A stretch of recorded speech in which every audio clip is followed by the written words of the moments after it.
eh, pengantar sertifikasi, tentunya definisi sertifikasi itu apa, itu yang harus kita pahami terlebih dahulu. Ada dua sumber utama pengertian dari sertifikasi itu sendiri, yaitu adalah tindakan atau proses memberikan seseorang atau sesuatu dengan dokumen resmi. Dalam hal ini adalah sertifikat yang membuktikan status atau tingkat pencapaian. Kalau di ISO sebagai rujukan utama di 17065 ataupun 17021, bahasa dokumen resmi atau sertifikat ini dinamakan dengan dokumen sertifikasi. Pengertian yang kedua adalah sertifikasi bisa juga dikatakan adalah ketetapan oleh badan independen, dalam hal ini adalah LS, yang memberikan jaminan tertulis berupa sertifikat bahwa produk, layanan, atau sistem yang dimaksud memenuhi persyaratan tertentu atau peraturan yang berlaku sesuai dengan standar yang diberlakukan atau diimplementasikan. Itu sebetulnya dua pengertian dari sertifikasi. Ini merujuk dari pengertian ISO ya.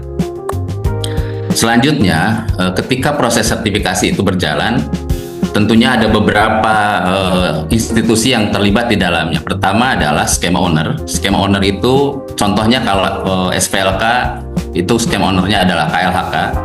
Untuk saat ini setelah pemerintahan atau kabinet Merah Putih ini, nomenklatur KLHK saya tidak tahu apakah tetap KLHK atau Kementerian Kehutanan, kembali ke yang dulu. Kemudian ada juga skema owner FSC, kemudian ada juga skema owner PFC, dan seterusnya. Ada banyak skema owner terkait dengan proses sertifikasi. Kemudian ada lembaga akreditasi atau accreditation body. Salah satunya adalah CAN, Accredia, JAS. JAS itu di Jepang, Accredia di Italia, dan CAN sendiri Indonesia. Ada beberapa lembaga akreditasi, termasuk salah satunya di Singapura. Banyak beberapa lembaga sertifikasi di Indonesia mengambil akreditasi di Singapura. Kemudian setelah akreditasi turun lagi kepada kita sebagai pelaksana, yaitu lembaga sertifikasi. Untuk sertifikasi SPLK saat ini mungkin sudah terakreditasi ada 30-an lembaga sertifikasi. ISE sendiri dulunya adalah LVLK dan LPPHPL, saat ini melebur menjadi LPVI. Kalau tidak salah 022 IDN, diakreditasi oleh Komite Akreditasi Nasional. Dan setelah LS tentunya kepada unit manajemen atau industri.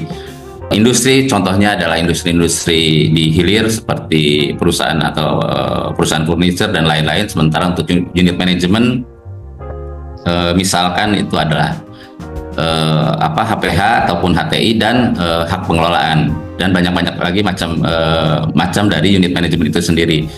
Contohnya di ISPO juga sama, kita menyebutnya unit manajemen. Selanjutnya akan saya tutup dengan proses sertifikasi. Ada 10 tahapan proses sertifikasi, di mana 10 tahapan ini sebetulnya menjadi dasar dalam penentuan biaya sertifikasi. Ada beberapa yang tidak termasuk, tapi tahapannya pertama adalah permohonan sertifikasi dari klien kepada kita. Kemudian dari permohonan itu kita lakukan kajian aplikasi terhadap permohonan yang disampaikan oleh para klien, calon klien. Ini secara argometer ini sudah masuk pengupahan sebetulnya. Kemudian setelah kajian permohonan ini kita kaji oleh LS. Kalau IC mengambil kebijakan, ini dikaji oleh para auditor. Kita buatkan SPK-nya. Setelah disetujui bahwa kajian ini diterima oleh kita dan layak untuk dilakukan sertifikasi, kita buatkan SPK, dan setelah persetujuan antara auditi dan LS dibuatkan SPK. Setelah SPK ditandatangani oleh kedua belah pihak, terbitlah audit plan yang disampaikan oleh auditor kepada manajemen PTSI, yang disampaikan kepada auditi untuk disetujui kedua belah pihak. ISE mengambil juga kebijakan jika 3 hari setelah audit plan ini disampaikan kepada auditi tidak menyampaikan persetujuannya, maka dianggap audit plan yang disampaikan oleh auditor sudah disetujui. Setelah itu kita melakukan publikasi atau pemberitahuan secara umum kepada khalayak ramai.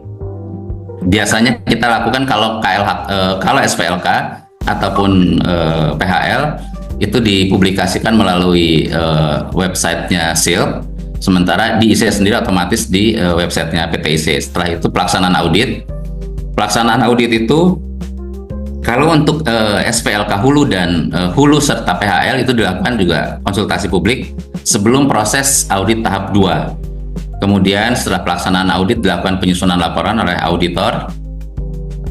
Kemudian kalau itu merupakan sebuah tim, maka ketua tim atau lead auditor collecting seluruh laporan menjadi satu laporan utuh untuk dilakukan review oleh tim reviewer PTIC.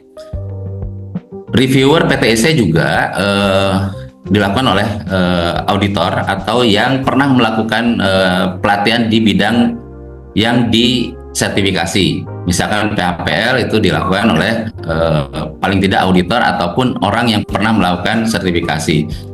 Dan setelah review ini selesai dilaksanakan, dilakukanlah pengambilan keputusan. Setelah pengambilan keputusan, baru dilakukan publikasi hasil keputusan. Khusus untuk COC, kemudian SPLK, VLHH itu sudah boleh menerapkan klaim produk. Dalam hal ini adalah logo. Kalau di COC minimal 70% dari produknya dianggap lestari, anggaplah seperti itu ada hitung-hitungannya tersendiri. Tapi kalau di SPLK cukup bahwa dia sudah lulus, dia sudah berhak untuk menerapkan logo SPLK Indonesia di produknya. Di awal tadi saya sampaikan bahwa tahapan ini menjadi perhitungan untuk proses biaya, terutama terkait dengan kajian permohonan, kemudian pelaksanaan audit itu sendiri, penyusunan laporan, review laporan, sampai dengan pengambilan keputusan. Jadi ada 5 tahap yang biasa kita cantumkan di dalam proses penentuan harga sertifikasi.